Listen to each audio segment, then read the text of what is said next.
Trapped in the concept, falsely accused, was used and misled, bitch. I'm hoping you fucking rest in peace.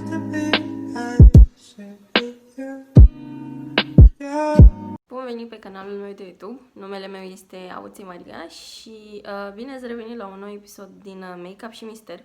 Subiectul zilei de astăzi va fi legat de anumite povești de groază din România. Va fi ceva foarte pe scurt, însă totodată vă încurajez să vă uitați. Primul subiect al zilei este legat de pădurea Hoia din Cluj-Napoca. Sunt sigură că foarte mult ați auzit de ea pentru că este destul de faimoasă atât în România cât și în afară. Ea își trage numele de la un cioban cu numele de Hoia, care a vrut să se adâncească în pădure cu oile sale și nu a mai fost văzut ulterior. Nu se știe ce s-a întâmplat cu el, nu se știe dacă a decedat, dacă a rămas în viață. A mers doar până în centrul pădurii cu oile sale și pur și simplu nu a mai fost văzut după aceea.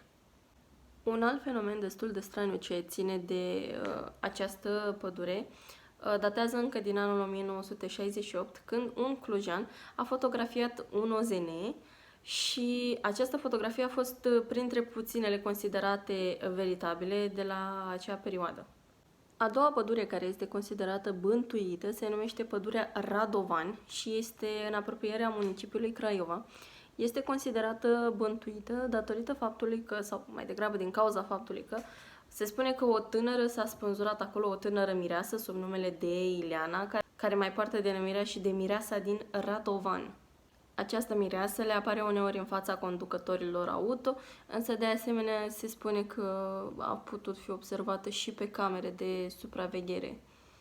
Însă unele imagini pot fi și trucate, așa că nu știu ce să spun despre acest aspect.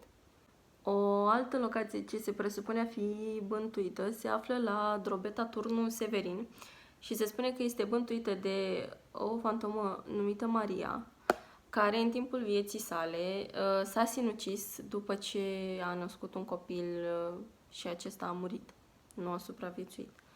Și se spune că ea și până în prezent mișună holurile spitalului respectiv, care a devenit mai târziu cazarmă pentru armată și apoi casă de toleranță.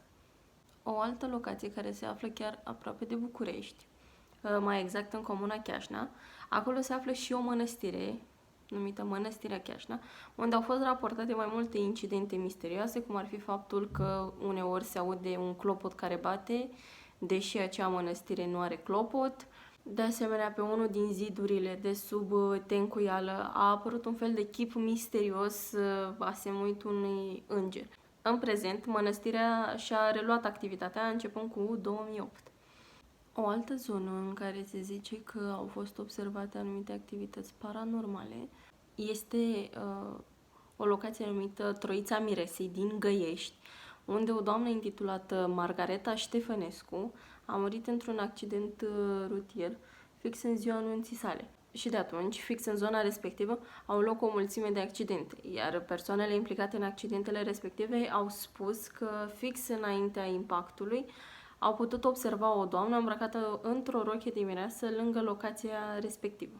Mai există o pădure aproape de Pitești, chiar în Pitești, numită pădurea Trivale. Se spune că o fată s-a îndrăgostit de un băiat sărac și voia să se căsătorească cu el.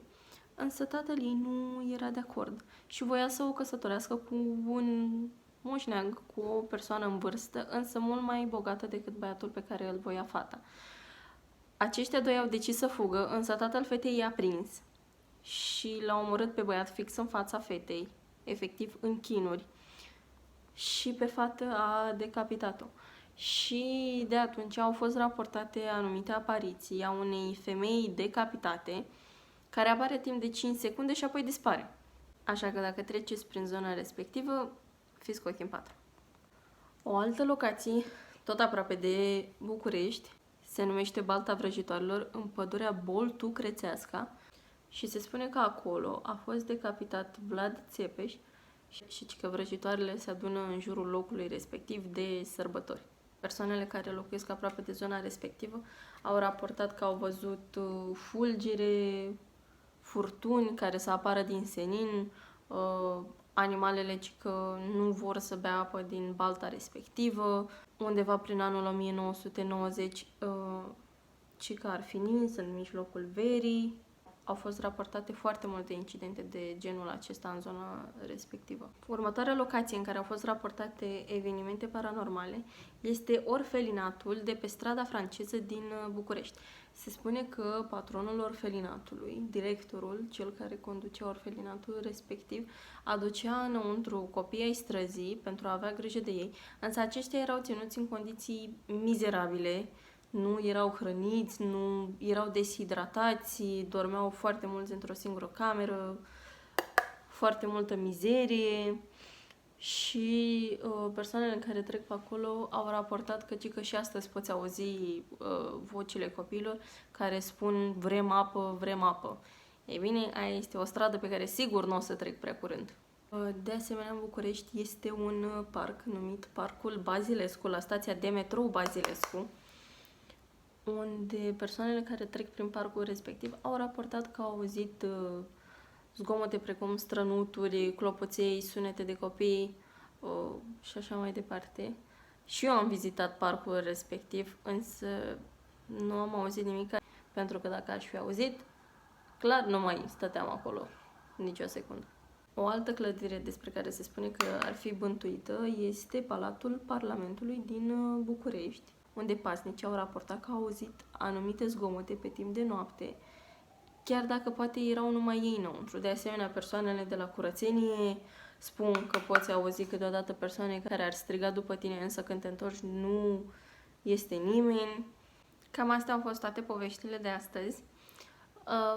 Ca și concluzie finală, faptul că am trecut prin atâtea locuri din București, însă și din celelalte locații precizate, și nu am simțit nimic, nu am auzit nimic, însă acum să aflu că ele sunt suspectate a fi bântuite, îmi dă un sentiment foarte ciudat. Acesta este rezultatul final al machiajului, sper că vă place. Dacă de asemenea aveți povești personale care implică fantome, stafii și așa mai departe, vă rog să le lăsați în zona de comentarii. Sper să ne vedem și data următoare.